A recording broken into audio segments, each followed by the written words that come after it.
আসসালামু আলাইকুম। সুপ্রিয় দর্শক মণ্ডলী, এটা মেন্টাল হেলথ এপিসোডের সবথেকে বেশি গুরুত্বপূর্ণ একটি ভিডিও। কারণ এই ভিডিওতে আমরা আলোচনা করব কেন আমাদের মন খারাপ হয়? আমাদের মন খারাপ হওয়ার কারণ কি? আমরা কেন লো ফিল করি? কেন আমরা আম খুবই একাকিত্ব বোধ করি? কেন আমাদের খুবই খারাপ লাগে? এই নিয়ে আমরা আলোচনা করব এবং এ থেকে কিভাবে পরিত্রাণ পেতে পারি সেগুলো নিয়ে আমরা আলোচনা করব। তাহলে অ্যা একটা ব্যাপার আমাদের বোঝা যাক, সেটা হচ্ছে আমাদের ব্রেইন নিয়ে। আমাদের সকল ভালো লাগা, খারাপ লাগা কিন্তু এখান থেকেই আসে। আমাদের সকল ভালো লাগা, খারাপ লাগা, সুখ, দুঃখ, অনুভূতি সবকিছু এখান থেকে আসে। তাহলে এখান থেকে কিভাবে আসে? ট্রান্সমিটারের মাধ্যমে আসে, তাই না? একটা ট্রান্সমিটারের মাধ্যমে এক জায়গা থেকে আরেক জায়গায় যায়। তাহলে এই ট্রান্সমিটারটা কি? এইটা হচ্ছে একটা নিউরো ট্রান্সমিটার। একে বলা হয় নিউরো ট্রান্সমিটার যেটাকে আমরা হরমোন নামে চিনি।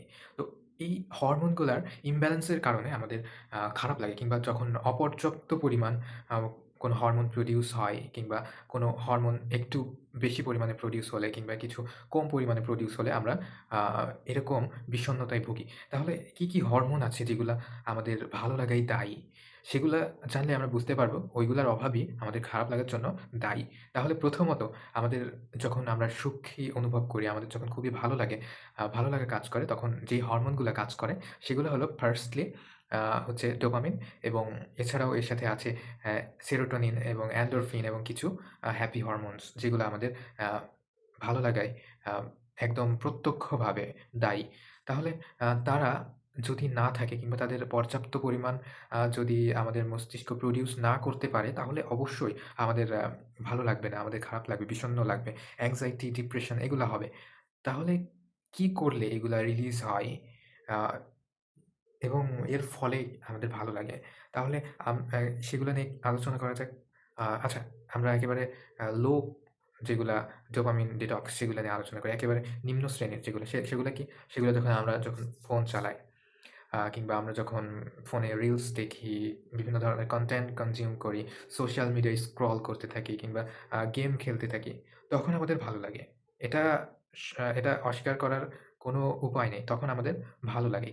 কিন্তু আমরা যখন এটা থেকে বিরত থাকি, তখন আমাদের খারাপ লাগা শুরু হয়, আমাদের খারাপ লাগতে থাকে।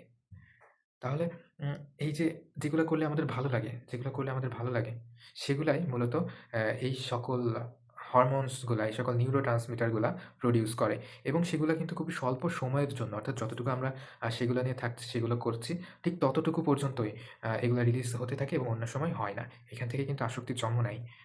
অর্থাৎ আমরা যখন এই সকল কাজ করি তখন আমাদের ডোপামিন রিলিজ হয়, সেরোটোনিন, এন্ডোরফিন এবং অন্যান্য হ্যাপি হরমোনস গুলা রিলিজ হয় এবং আমরা তৎক্ষণিক বা ইনস্ট্যান্ট আমাদের ভালো লাগে কাজ করে।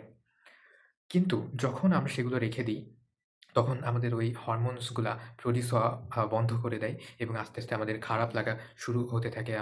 আ আমরা কোনো কিছু ভাবতে পারি না। আমাদের anxiety হতে থাকে, আমাদের ডিপ্রেশন হতে থাকে। এরকম বিভিন্ন ধরনের বিষণ্ণতা, মানসিক যন্ত্রণা এগুলা কাজ করতে থাকে। কিন্তু আ যখনই আবার ধরি তখনই সেগুলা কমে যায়। তাহলে এটা কিন্তু একটা আসক্তি। আসক্তির ফলে আমরা সেগুলার থেকে দূরে গেলেই একটা যন্ত্রণা শুরু হয়ে যাচ্ছে। তাহলে কি এটাকে অ্যাডিকশন বা আসক্তি কি বলা যায় না? অবশ্যই। তাহলে আ মূলত কারণটা কি আমাদের এই, এই সকল খারাপ লাগার? এই হরমোনগুলা প্রডিউস না হওয়া। তাহলে কি আমরা যখন কর্মব্যস্ত না থাকি, আমরা যখন কাজের ভিতরে না থাকি, তখন আমাদের মস্তিষ্ক, আমাদের মন এটা কিন্তু অটোমেটিক চলতেই থাকে। আমাদের ব্রেইন কখনো রেস্ট করে না। আ মনে হতে পারে যে আমরা ঘুমালে হয়তো আমাদের ব্রেইন রেস্ট করে। কিন্তু না, আমরা ঘুমালেও আমাদের ব্রেইন কিন্তু রেস্ট করে না। আমাদের ২ টা মাইন্ড সবসময় কাজ করে। একটা কনশিয়াস মাইন্ড, একটা সাবকনশিয়াস মাইন্ড। তো কনশিয়াস মাইন্ড আমরা যখন জাগ্রত অবস্থায় থাকি, আমরা সচেতন অবস্থায় যখন থাকি, তখন যে মাইন্ডটা কাজ করে তখন সেটা হচ্ছে কনশিয়াস মাইন্ডটা কাজ করে কিংবা সচেতন মনটা কাজ করে। অবচেতন মন কখন কাজ করে? আমরা যখন ঘুমিয়ে থাকি কিংবা অচেতন অবস্থায় থাকি তখন আমাদের আ অচেতন মন কিংবা সাবকন্সিয়াস মাইন্ড এটা কিন্তু কাজ করে এবং এটা অলওয়েজ কাজ করে। আ এবং আমাদের কনশাস মাইন্ড খুবই কম পরিমাণ কাজ করে।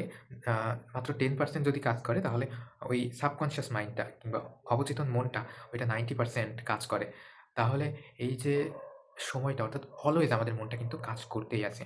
তাহলে আমরা যদি অলওয়েজ কোনো না কোনো কাজে নিজেকে ব্যস্ত না রাখি কিংবা আমরা অলওয়েজ ফ্রি সময় পার করি, আমাদের হাতে কোনো কাজ না থাকে, কোনো কিছু করার না থাকে, তাহলে আমাদের এই মনটা, আমাদের এই মাইন্ডটা অলওয়েজ চলতে থাকে।